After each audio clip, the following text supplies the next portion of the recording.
Lift every voice and sing till earth and heaven ring, ring with the harmony of liberty. Let our rejoicing rise high as the glistening skies. Let it resound loud as the rolling sea. We've learned that quiet isn't always peace, and the norms and notions of what just isn't always justice. These are the powerful words of Amanda Gorman's inauguration poem. Hello, everyone. My name is Soribel Henao, and I'm so excited and proud to welcome you to our 2021 Black History Celebration. As one of the inaugural Provost Diversity Fellows, Professor of Educational Leadership, and a member of the Black and Latinx Faculty and Staff Association, who without each and every member, this would not be possible. Thank you, BLFSA. I am thrilled to be part of such an important endeavor here at Queens College. Our theme, Sankofa, reminds us that in order to understand our present and ensure our future, we must know our past. Today, we welcome you to learn, be a part of our history beyond February, and are looking forward to an amazing program. Thank you.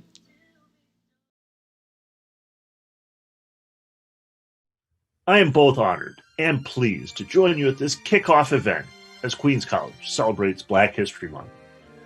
We look at the past and present, and we look ahead to the future. If we were on our beautiful campus, we would be speaking at a luncheon or conference, although I regret that we cannot meet in person this year. We're so fortunate that we can hold this event virtually, making our lineup of activities even more accessible than ever before. Let me begin with a huge thank you to all those who have organized such a wonderful schedule.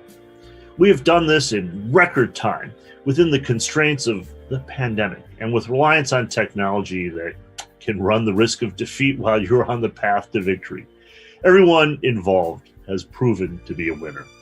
I want to thank our sponsors, including the Office of the Provost, the Queens College Foundation, the Kupferberg Center for the Arts, and the Louis Armstrong House Museum. Special thanks to Soribel Henao, the Provost Diversity Fellow, the Black and Latinx Faculty and Staff Association, known as BLFSA, and the Center for Ethnic, Racial, and Religious Understanding, known as CERU, and the Office of Student Affairs for organizing the calendar for all of February and for all the work that they do beyond this month. I also want to thank especially Professor Deirdre Flowers, the interim director of the Queens College Africana Studies program. She served on the committee for our recent Reverend Dr. Martin Luther King Jr. event entitled The Time Is Now, Forward. That program was a resounding success, received with praise by so many who attended. If you haven't had a chance to watch it yet, I hope you'll do so on YouTube. We have a full calendar of events for Black History Month. Join us to celebrate Black history, culture, and achievements, while also addressing today's struggle for racial equity. The Louis Armstrong House Museum, the Kupferberg Center for the Arts, and the Godwin Turnback Museum all will host events celebrating and presenting Black artists. We'll host many talks by academics and activists and others. That includes QC alum Khalil Anderson, who recently became the youngest Black member ever elected to the New York State Assembly. Permit me to say a few words about the context of our era. Prior to coming to Queens College, I was a professor at Howard University, one of the preeminent historically Black institutions of higher education in this nation. More than any academic study could have done, my time there illuminated for me the prejudices I held despite myself, the privileges I enjoyed while barely noticing them. I learned more than I taught. Almost all of my students, my colleagues, my friends there, had had direct experience, which I would not doubt, with bigotry, if not daily, more than often enough.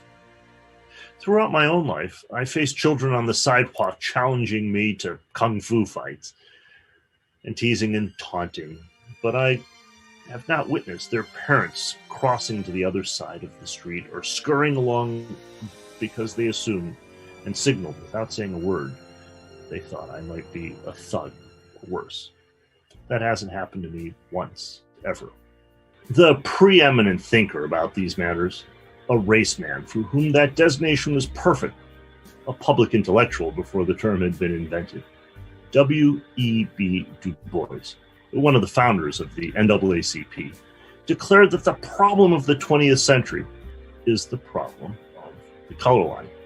He continued, the relation of the darker to the lighter races of men in Asia and Africa, in America, and the islands of the sea. No doubt now he would say races of men and women. He was prescient. These issues are with us still today. In 2020, in the midst of a pandemic, we all witnessed so many racial injustices. Many among us were acutely aware of this all along, but they were revealed publicly in a manner that could not be denied, captured on camera, described in compelling personal testimonies. These events appropriately provoked discussion and action, determined Black organizing for social justice, inspired people of all backgrounds, not only in America, but around the world. We believe it has become more important than ever to celebrate Black History Month. We hope that the past and the present of the Black community will be discussed meaningfully within the intellectual traditions of Queens College to bring about understanding and change. I am determined for what we profess as shared ideals to be practiced as a shared reality. At this time, I'd like to introduce our provost, Elizabeth Hendry. She'll bring greetings and her perspective on the events and programs that we have in store for the month of February and well beyond. Betsy. Thank you, President Wu. Let me also welcome all of you to Queens College's celebration of Black History Month 2021. Of course, given the pandemic, it'll be a virtual lineup, but we have many exciting events scheduled. I'm going to give you a preview of some of those events and then introduce today's speakers. But first, let me give you some thoughts about Black History Month 2021. In a recent Black History Month, we used the word Sankofa as a theme, and I have been thinking about that word as we planned for Black History Month 2021. It is a concept from Ghana, which means that one must look back in order to move forward. It's symbolized by a bird holding an egg in its mouth, representing the future, but looking back over its back. It's a very appropriate concept for Black History Month, which looks at the African diaspora and its aftermath and over 400 years of Black heritage in this country. It's particularly a posit this year as we look back at 2020 and the upsurge in the Black Lives Matter movement. I truly hope that 2021 will be a beginning in this country of eradicating systemic racism, but we cannot do that unless, as is symbolized by Sankofa, we look back and understand our history. We have some wonderful events planned for this February and beyond. I would like to thank all of our sponsors and all of the faculty, staff, and students who have worked so hard to make this year's events possible. I would like to especially thank Professor Sorabel Hanau of our Department of Education and Community Programs. She is serving this year as a Provost Diversity Fellow, a new program that we've inaugurated this year. And I thank her so much for her work in organizing our celebration. Coming up this Wednesday, February 3rd, our own Francois Pierre-Louis of the Political Science Department will speak about revisiting the Haitian Revolution in the era of Black Lives Matter. On Friday, February 5th, QC alum and Assembly member Khalil Anderson will speak about youth activism. To mention just a few of the many other events scheduled, on February 10th, Suzette Yasmin Rowbottom of Facebook will lead a panel on Black women in tech. On February 17th, Dr. Bettina Love of the University of Georgia will speak about the Abolitionist Teaching Network. On February 19th, there will be a session on jazz in the Black community led by our own Professor Antonio Hart and jazz legend Dorothy Kirk. On February 20th, the Kupferberg Center will sponsor the Music of Haiti. I hope you will be able to participate in these and many other events. Today's speaker is Dr. Deirdre Flowers of the Queens College History Department. She serves as interim director of the Africana Studies program. Her work focuses on African American women in higher education, particularly at historically Black colleges and universities. Dr. Flowers will be introduced by Zaire Kalut, the president of the Queens College Student Association. Zaire is a sociology major and a junior. Please welcome Zaire Kalut. Thank you very much, Provost Hendry. Now I would like to welcome Dr. Flowers. Good afternoon, all.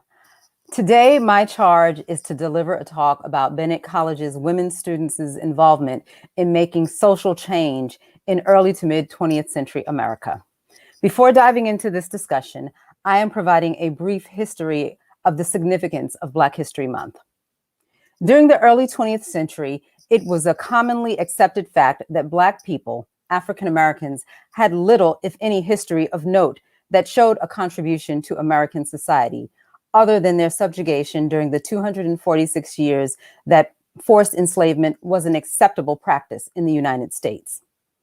This is a myth that has been proven wholly false, due in large part to the efforts of Dr. Carter G. Woodson and those he influenced and inspired with his life's work. Dr. Woodson is credited with documenting the evolution and understanding of the roles African Americans have played in America's history. It was Dr. Woodson, a child of formerly enslaved persons, who recognized that there was a dearth of information on the accomplishments of America's Black citizens. In 1915, just 3 short years after receiving his PhD from Harvard University, Dr. Woodson founded the Association for the Study of Negro Life and History. The following year, the association launched its journal, the Journal of Negro History, to document research Black scholars conducted that revealed the impact African Americans made on the social, political, and economic systems in the United States. In 1926, Dr. Woodson initiated the celebration of Negro History Week, which since then has evolved to a full month observance and celebration during the month of February. Personally, I think of it as 6 weeks, beginning with the observance of the birthday of Dr. Martin Luther King Jr. Beyond the creation of the association, the journal, and Negro History Week, Dr. Woodson saw the need to ensure that Black children were aware of our collective history. Therefore, in 1937, the association launched its Negro History Bulletin, later renamed the Black History Bulletin. The monthly bulletin's main audience was high school teachers, and all 4 of these ventures are still in operation today, with names slightly changed. And you'll hear that in a little bit. Dr. Woodson's work was driven by his steadfast belief that Blacks should know their past in order to participate in the affairs of our country. He also believed that Black history is a firm foundation for young Black Americans to build on in order to become productive citizens of our society. This is something we must keep in mind as we cultivate the Africana Studies program here at Queens College and throughout the CUNY system. We must offer engaging and challenging courses that expand the knowledge and breadth of the African diaspora, providing students with research and mentorship opportunities, and that we fund the operation of these programs so that students have a full experience in the study of African American and African diasporic history. Now I'll go back to Dr. Woodson. Also known as the father of Black history, Dr. Woodson often noted that those who have no record of what their forebears have accomplished lose the inspiration which comes from the teaching of biography and history. Dr. Woodson credited his father for influencing the course of his life. His father insisted that learning to accept insult, to compromise on principle, to mislead your fellow man, or to betray your people is to lose your soul. For Woodson, history was not the mere gathering of facts. This is an observation I made several years ago as well, and it put me on the path to study history, specifically the involvement of women, college women in the civil rights movement. Woodson continued, stating, "The object of historical study is to arrive at a reasonable interpretation of the facts. History is more than political and military records of peoples and nations. It must include some description of the social conditions of the period being studied." Now, I'll turn to my own research. Remember a few minutes ago, I stated that Dr. Woodson had started an organization. Its name is now the Association for the Study of African American Life and History. And he also created a journal, which has now been renamed the Journal of African American History. The work that I'm about to discuss was published back in 2005 in volume 90 of that journal. And last December, I had a more recent article published, which is on a Harlem-based educator that I will talk about at another time. So today marks 61 years ago that 4 male students from North Carolina Agricultural and Technical College took a bold step towards dismantling segregation. They staged a sit-in at the Woolworths counter in Greensboro, North Carolina. For years, I never paid a bit of attention to this piece of history until one evening in February 2003, while seated in the Langston Hughes Auditorium at the Schomburg Center for Research in Black Culture, listening to Dr. Janetta Besh Cole and Dr. Beverly Guy Sheftall discuss their then new book, Gender Talk, The Struggle for Women's Equality in African American Communities. Dr. Cole at the time was president of Bennett College for Women after having served as Spelman College's president. She mentioned that very little research had been completed on the involvement of Bennett College's students in the 1960s sit-ins. Bennett, like North Carolina A&T, is an HBCU, a historically Black college or university, also located in Greensboro, North Carolina. Bennett and NC-A&T are 2 of over 100 historically Black colleges and universities that are outgrowths of the schools created in the years following the Civil War to educate the nearly 4 million formerly enslaved men, women, and children.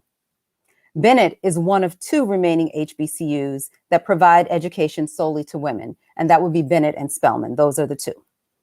The truth of the matter is, that evening, I was in that audience just to listen, not realizing that one simple statement from Dr. Cole would lead me to interrogate why Bennett's women had not received the recognition they were due as active strategists and participants in the student-led sit-in movement. Her remark eventually set me on a path to pursue a doctorate in history and education. I was already acutely aware of the omission of women's contributions in much of the history that documented the modern civil rights movement. I noticed in the images I saw from the period's videos and photographs that there was a full spectrum of African Americans protesting injustices, men, women, and children. However, finding little literature on women college students' contributions, college students' contributions was difficult because the literature primarily focused on male leadership. What follows is a combination of information from the 2005 published article and new information uncovered while researching and writing my dissertation. In November 1959, several Bennett students made plans to stage a sit-in in Greensboro. The college's president, Willa Beatrice Player, rejected the idea because of the disruption in momentum that would occur because of the semester break in December when students left campus for the holiday. However, once the sit-in started on February 1st, 1960, and during the 3 years of intense activity in Greensboro, Player's overwhelmingly supportive stance was unique among local college presidents. Dr. Frederick Patterson, the chairman of Bennett College's Board of Trustees, expressed his support of the students' actions and noted his regret that the protests disturbed the peace and tranquility of a community. But once an issue has been joined or faced up to, there should be no turning back until the issue has been successfully resolved. Because segregation on the basis of race is morally wrong, legal segregation, in his opinion, was a needless and cruel affront to the dignity of one race that encouraged arrogance and bigotry in the other. In this situation, both races suffered, he said. Patterson believed Greensboro's problem was the result of Southern custom and tradition becoming confused with contexts of a personal and social nature. Speaking before a Boston audience in May of 1960, Patterson showed support for Bennett's students when he observed that the demonstration should be viewed against the backdrop of non-compliance with the law in the South and the total pattern of discrimination. Dr. Martin Luther King Jr. expressed the following sentiment about the student-led sit-ins. These demonstrations are not merely protests against the refusal of service in eating establishments. These were protests against such things as limited job opportunities for Negro graduates.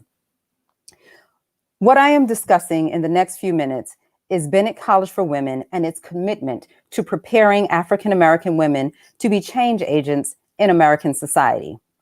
A few things struck me about the absence of their contributions in this seminal, very public act of resistance. First, the institution was a college for Black women. Their absence is very similar to the absence of women's organization and their tactical execution of plans that made the various protests and campaigns of the civil rights movement successful. It seems their work was secondary to that of men. It also appears that women were not viewed as active participants or initiators of activism and protest, as men were acknowledged as the initiators of protest activities and leaders of the movement. An example of this is the Montgomery bus boycott, which occurred 5 years before the student-led sit-ins began. It made Reverend Dr. Martin Luther King Jr. and Rosa Parks household names and jettisoned King to the fore as the leader of the civil rights movement. We do know he did not do this by himself. It was the work of the members of the Women's Political Caucus that played a key role in galvanizing support for the Montgomery bus boycott. Just as the authors of the book, Women in the Civil Rights Movement, Trailblazers and Torchbearers, did following their 1988 conference, which spurred the writing of that book, I did a little more searching to find the truth behind Dr. Cole's statement.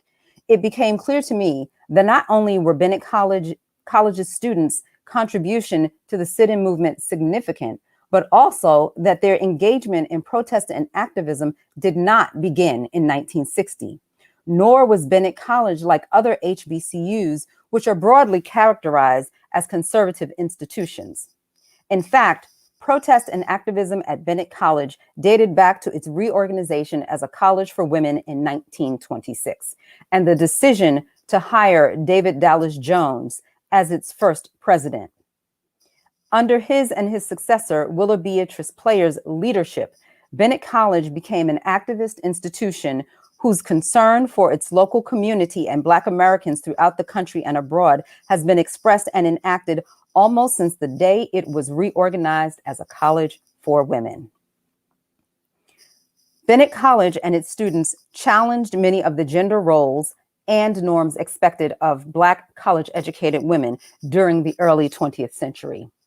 Historically, Black colleges and universities at one point were expected to raise an army of teachers and preachers to guide the race out of their hundreds of years of political captivity, forced illiteracy, and moral degradation.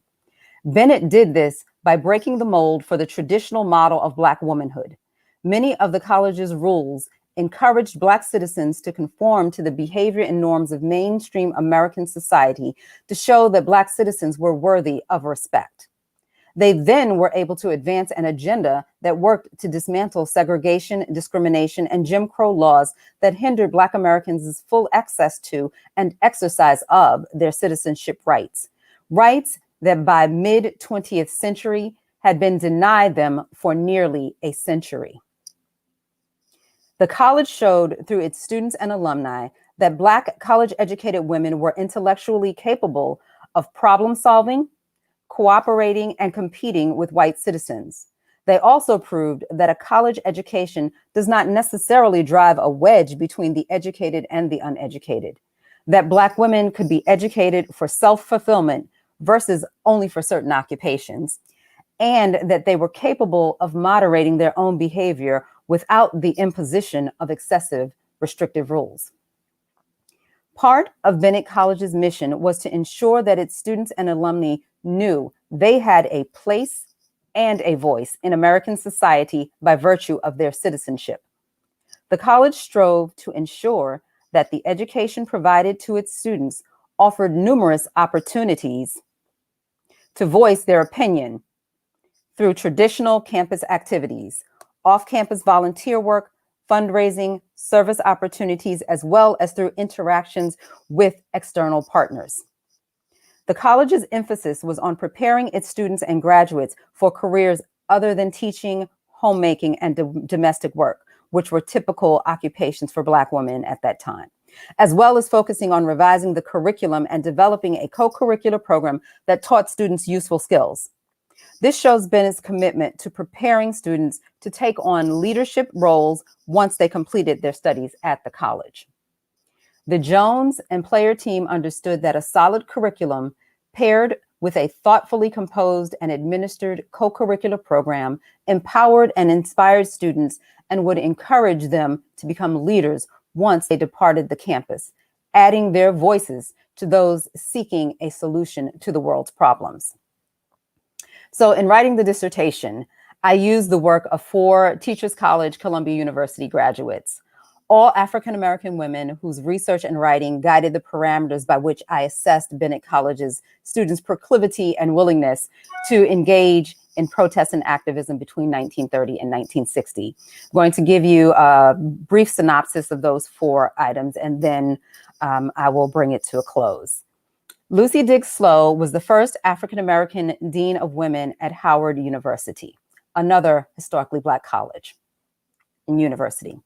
Slowe conducted a survey in 1932 of institutions that educated women to understand whether the colleges consciously attempted to prepare Negro women for intellectual participation and leadership. About 60% of the surveys were returned. Slowe concluded, based on the low numbers, that very few colleges had intentionally set out to prepare Black women for their place in the social order, whether that place was in the home or in the professional or business world.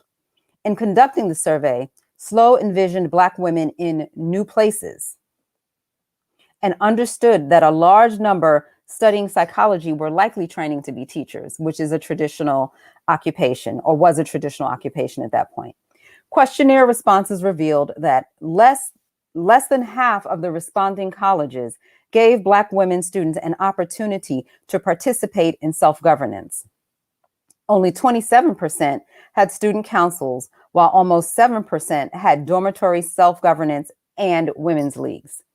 Based on the survey feedback, Slowe was discouraged by the lack of organizations and opportunities for Black women to govern themselves. It was her belief that self-governance was the only kind of governance worthwhile in an intelligent community. She viewed this type of participation as vital to the development of good citizens, as this learning opportunity provided the ability and training to understand the customs and laws by which people are governed, and was fundamental to fundamental for all participation in the activities of the world.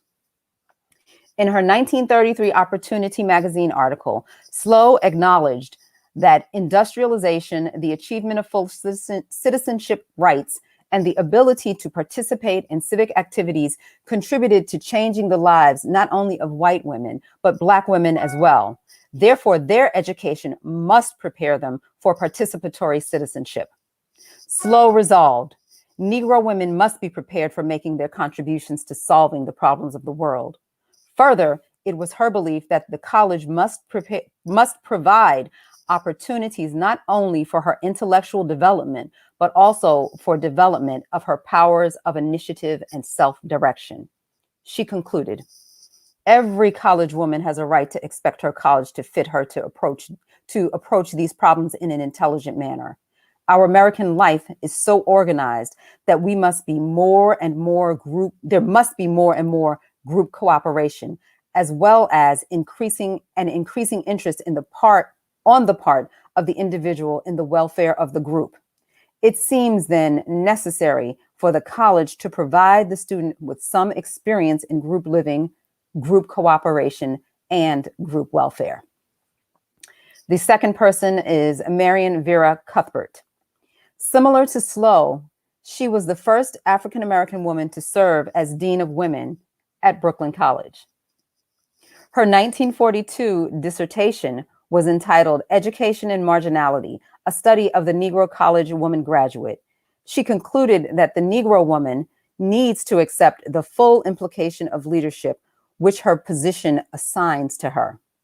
That included taking on the challenge of interracial work to teach white people about the Negro people, specifically sharing a fresh wisdom winnowed from many hard experiences that would contribute to our evolving society.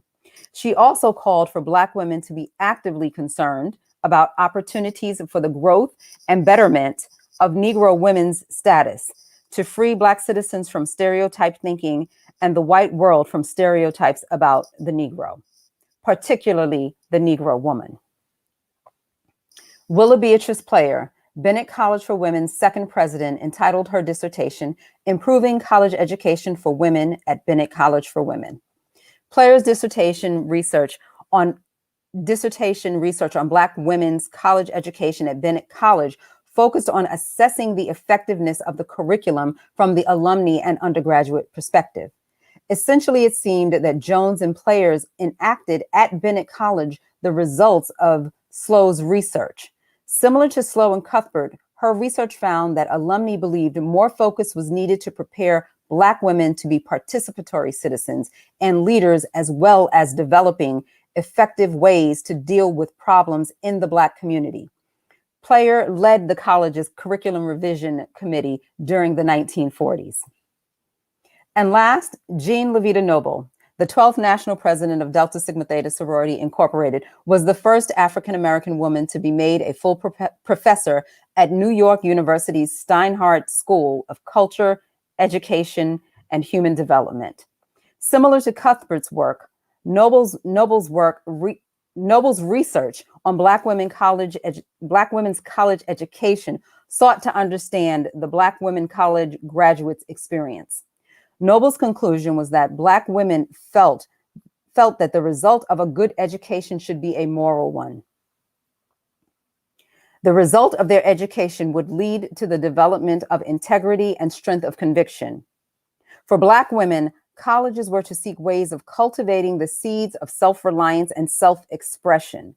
This belief is similar to Slow's idea about Black women's education expressed in the 1930s, that education would provide the student with the courage and spontaneity to face the choosing of an occupation of her choosing, and not one expected of or prescribed based on her gender, race, or community need. The final outcome of Black women's college education should be a strengthening of the student's freedom to become what she is willing and able to become. It would include a daring to dream as well as to labor, a daring to pursue as well as to conform, a daring to love above all else, to be true to self, or to strive to realize that trueness to self, strive to realize what trueness to self could mean and what it will involve and what it will cost. Traditionally, the academic and student life curricula at Bennett College was designed to promote social justice. By engaging its students in co-curricular activities that required them to plan, coordinate, and execute events, as well as participating in the annual homemaking institutes, which I did not discuss, Bennett students were exposed to many real-world problems and events. Their physical presence and contributions to discussions informed the world that Black women's roles were in many, many places. They could be wives and mothers, or professionals, leaders in industry, education, or any combination of these three, or any combination of these. Their place was in the home, if they so chose, in the classroom, primary, secondary, and college, in offices, lobbying, elected officials, etc. In short, wherever Black women chose to be, their voices were lifted to express concern about social issues that affected them because of their gender and their location within their local community, state, the country, and the world.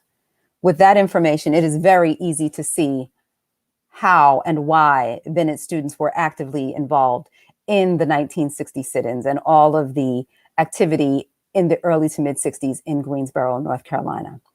That is all I have for today. Zaire, are you ready? Thank you very much, Dr. Flowers. That was very inspirational. And I read your work and I realized that today is a very special day. It is the anniversary of the start of the 4-month-long sit-in movement that you wrote about in your publication. So my question to you is, what inspired you to write the launching of the student sit-in movement, the role of Black women at Bennett College, and with a special focus on Black women? The class that I was taking in the spring of 2003 was a class on American education and the civil rights movement. And the professor was actually looking to develop student papers that could go in a student issue of the Journal of African American History. It actually ended up being a double issue. And I went to the Schomburg that night. I was just like, I need to download, I need to just sit and figure out what I want to do. And hearing Janetta Cole say that, and then, searching around, I felt like a madwoman. I was like looking everywhere for something. I was like, surely it has to be somewhere. But indeed, it was not. It was not in a lot of places. It was sitting in some archives. It was in the memories of many of the alum. And it just proves that as historians, of all the history we have, we do not have everything just yet. And looking, my early questioning in life about women's involvement in the civil rights movement, coupled with that, just had me on this search for this material. And I wrote this before I even thought about applying to a doctoral program. And because I had this material, and at that point, it was literally just a box of stuff, I was absolutely convinced that those people in that box that I had talked about were calling me and telling me I needed to write. So I applied for a doctoral program knowing that that would be my topic. And the best part about it was the more that I searched, I kept finding like little Hansel and Gretel crumbs, here's a piece, there's a piece. But the day that was most special for me was I was in Greensboro. I had gone to the archives for about a week at Bennett, and I was leaving to catch my flight. And I said, let me just check this one more box, right? And I checked that one more box, and inside of a manila folder was a little newspaper clipping that actually talked about the students and their protests. I think it was in 1937 or 1938 when they actually boycotted a movie theater. So I knew that I was onto something. And then I moved on to other sources like the student newspaper, the yearbook, and other literature that I was able to find to complete the dissertation. Yes. So you are a Bennett alum, right? No, I'm not. I have the pennant back there because it was my inspiration while I was writing. But it is the second HBCU that is closest to my heart. The first is Hampton University, which is where I went and I graduated from. Wow, that's amazing. Okay, so my question is, why is the past of these women so pivotal to the movement and the present? It's pivotal because we rarely envision Black women as radical and as the people starting stuff. But quite frankly, I think that we probably are the ones who are most likely to say something and stand up. As a group, I think that, we have been in some ways looked over and pushed around a lot. And you get to this point where you're just not going to take it anymore. And people have not been taking it anymore since, the early part of the 20th century. And there is this long line of activism and protest that runs through. And you will see, if you study things, you will see that that Black women have been at the center and at the fore of making social change. One of the most recent books that I read was Vanguard, and it's a book by Martha Jones. She actually happens to be the granddaughter of David Dallas Jones, who was the first president at Bennett. And she uses that book to talk about Black women and voting and how we fought for the vote. Yeah, so I have a follow-up question. How do we authentically break the cycle of Black women doing work and being looked over for it or not given as much credit? We simply continue doing what we do. We continue doing what we do, but we also push those people that we send to our state capitals and to our national capital to make laws and to help govern us to make changes. Thank you. So yes. So I'm going to take it to a bit of a different view here. So what was the most fascinating thing that you've learned while doing this research? I think I'd have to say what was surprising to me is that those 4 women whose research that I used in my dissertation, they were all Teachers College, Columbia University alum. David Dallas Jones also got his master's from Teachers College at Columbia University. So in the process, and I think I knew it just a bit, there are 2 things. Because of segregation and discrimination in the South, many Black students could not go to any of the white schools in the South. They couldn't go to the graduate schools either. Those states, Southern states, literally paid to send Black folks out of the state to go other places. And these folks did not go to just any old college. They were going to big name institutions to get these degrees. And then they were taking that learning back to these schools in the South. And that says something when you're thinking about them possibly going back to historically Black colleges and universities. And even if you're thinking about them going back to a K-12 environment. I'm reading a book now by Vanessa Siddle Walker called The Lost Education of Horace Tate. I think that's what it is. And when you read that book, we always think of the NAACP as being the organization that did all of the fighting in the courts for desegregation. Yes, they did, but they didn't do that without people. And there were people behind the scenes who helped the NAACP get to where they needed to be. And it's not just the plaintiffs in the case, it's the regular people, it's the principals, the folks in churches, and all of that who help make this, make changes come. Thank you. And please add questions in the comments for the audience. If you have any questions, we'll be more than willing to take them. So please just drop them in the comments. So I have a question for you again. Have you ever organized a movement like this or been part of a civil disobedience movement personally? Unfortunately not. This past summer, there was a march that was organized by the churches in Harlem. That was the first time that I actually went to a march that I recall. And, I went out, even though, we had COVID restrictions and such, and I was concerned about everything. I said, I'm just going to go out to do this. Because just the level of violence visited on Black and brown bodies in this country is too much.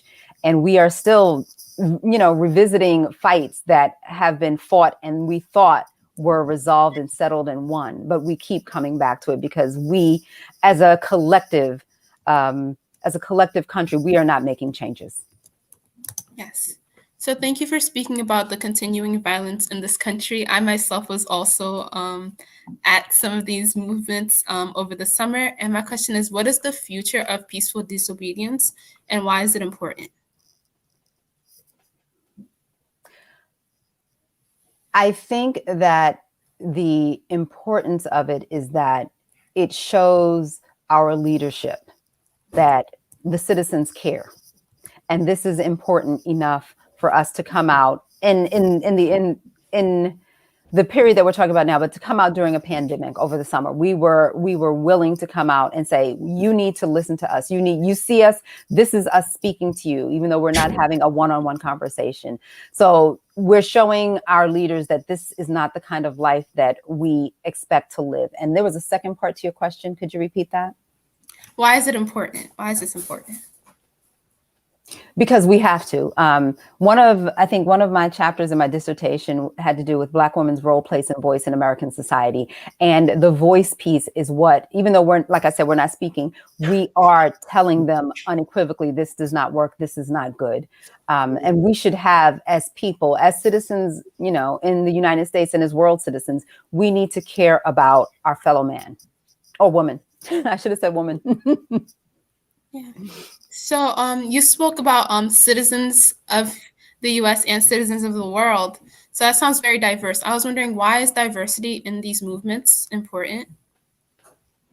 Because I think that it means that no matter what your race, religion, or ethnicity. You see the humanity in another person. And that's what we really need to be concerned about. We need to be able to see each other as human, not that you are Black or that you are Chinese or that you are Muslim or that you are Catholic. We can see it and we can know it, but we should not judge people based on those things, because at bottom we're all just an individual human being, and we need to get along. Thank you.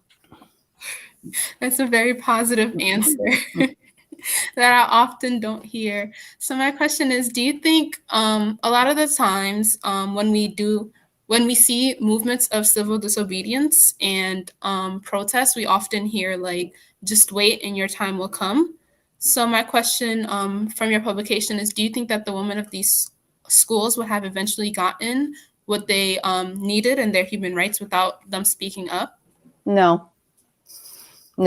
You have to raise your voice if you expect something to change.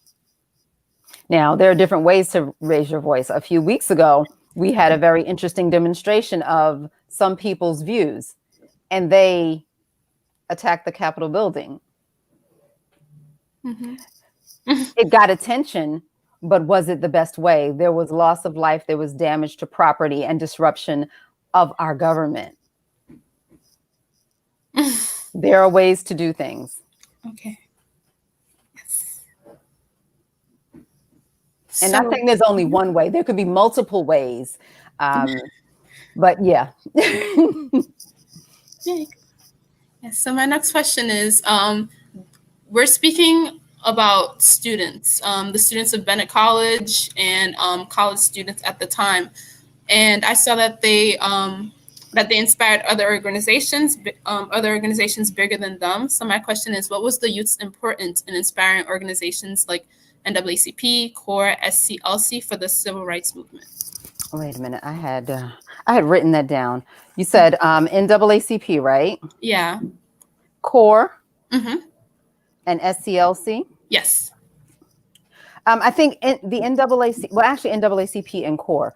The NAACP may have had the most interaction with students, because I know that they had youth groups. I know CORE was around since the 1940s, and they had been actually doing sit-ins prior to the 1960 sit-ins that became associated with college students, and particularly the four at the NAACP. But for the NAACP, I think I say in the article that it was their kind of measured movement, and really only depending on the legal pursuit of changes that didn't seem to be working, or was going absolutely too slow. And when students physically put their bodies in places to challenge something, and because there was media at that point, there was television, this was going into people's homes, right? So they could see this, and it made a difference. So just as you think of the stuff that went on this summer with after the murder of George Floyd, even after the media coverage of Breonna Taylor, and I'm thinking Ahmaud Arbery, we can see this stuff on the news, and we are upset, and we have feelings about it. So it's the getting people to be able to see some of what is going on, and it's not just what's going on in the courts, or maybe even in the in the places of government where we are making our laws. Okay. Did I fully answer your question, or was there more? No, you did. Thank you. Yes, you did. Thank you. So you spoke about legal pursuit during this answer, and earlier you also spoke about voting laws and voting rights.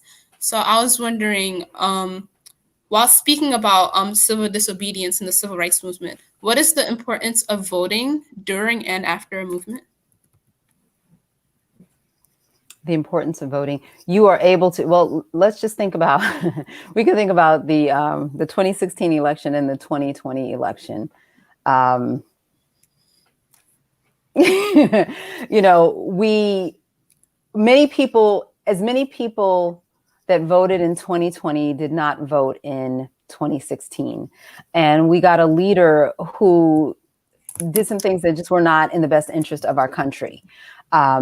And in 2020, when folks decided it was time to vote, we came out and we voted for something different than the person that we had in that office. Your voting makes a difference. I think probably the most important voting may be at your local level. It's not just the presidential elections. You need to vote at your local and your state level. You need to vote every time, because your vote is your voice, and it is your opportunity to tell the people who are making the laws that are governing your life what you think. And you give them some direction in terms of how they should go. Okay, thank you very much for mentioning the small elections, because I think the mayoral and the city council elections are coming up also. Yes. Yes. Vote And local. Local, yes. And you Vote mentioned local and and right on up. yes. And you mentioned the 2016 and 2020 elections. It makes me feel like I'm living in like live history. You are. Every day you are living in the midst of history. Some history is being made every day, every single day, whether it's just your personal life history that you're remembering and thinking of, or something bigger, something that's happening on a national level or even on a state level, or something that's happening for women or something that's happening for children. There is history being made every day. Thank you, Dr. Flowers.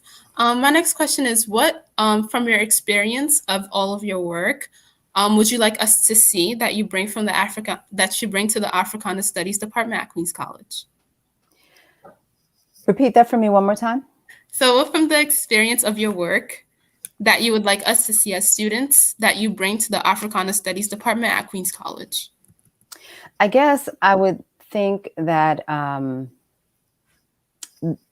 my work, students have a voice and they can enact change. One of the things, well, I didn't talk about it because you can't talk about everything in a very large dissertation in 20 minutes. Students at Bennett were actively involved in the student government, and they ran different groups or organizations on campus. And those being part of those organizations, much like you're the president of, is it the Student Government Association? Is that what Queens College calls it? Student Association. Student Association.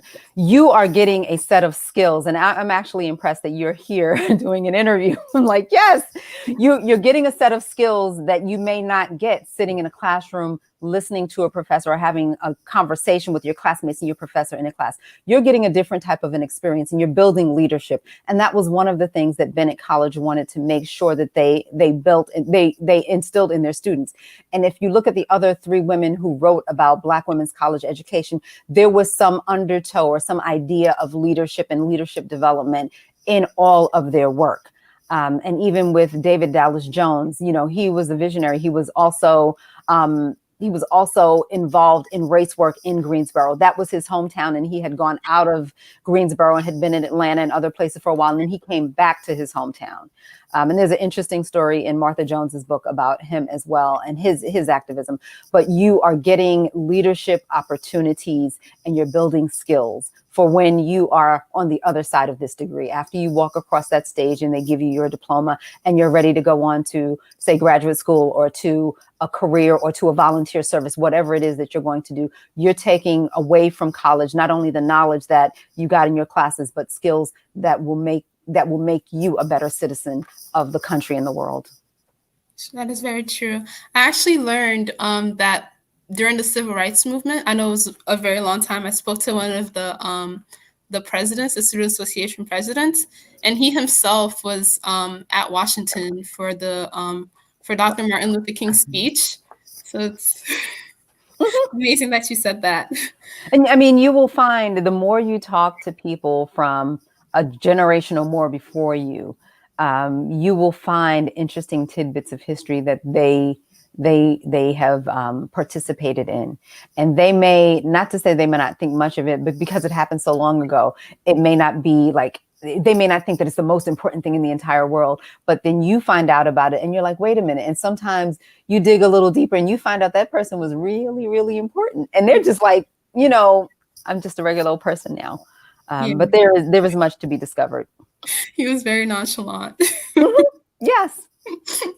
Yes. And before I jump into the final question, I'd just like to remind everyone, if you have any questions, please drop them in the comments and we'll be very happy to take them.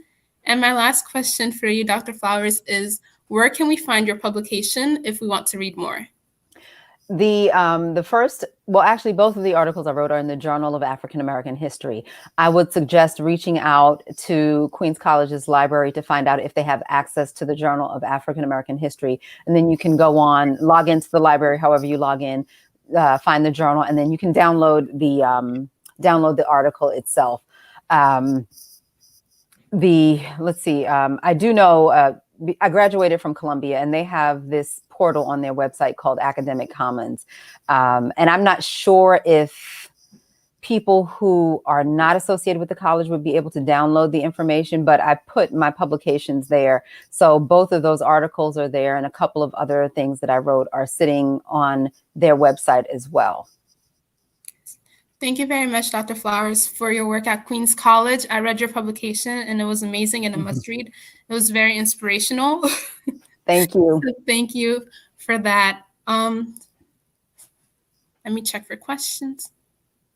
Yes, so I don't see any questions as of now. So I would like to thank first Storybell for putting this together, for inviting me. I would like to thank President Wu, Provost Hendry, Dr. Flowers for her participation, and everyone else who had a part in this. Sorry. You lost your voice.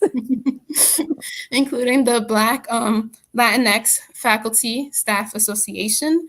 Thank you, and thank you to everyone who came and who participated in this event. And thank you very much for coming. I will see you next time.